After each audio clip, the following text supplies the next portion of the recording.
So there's a report out there about imports, container imports that are coming into US ports, and that the container imports are actually higher than the pandemic imports that we saw.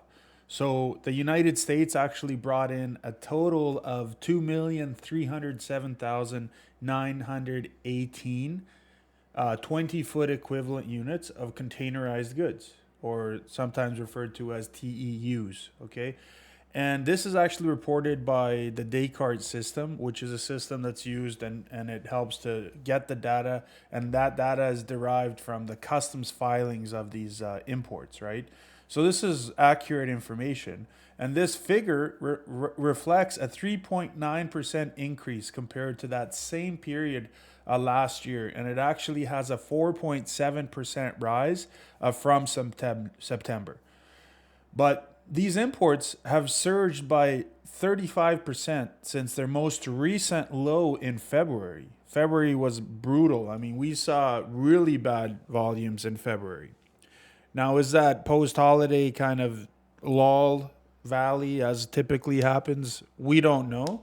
But, this October, actually, we haven't seen these levels since August of 2022.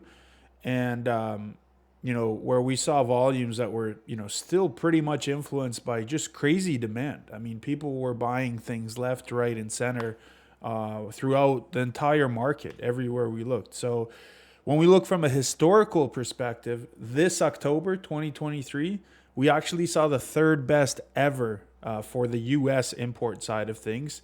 Of course, it does exclude 2020 and 2021, where it's just that was an outlier. I mean, I don't think any of us expected what went on there.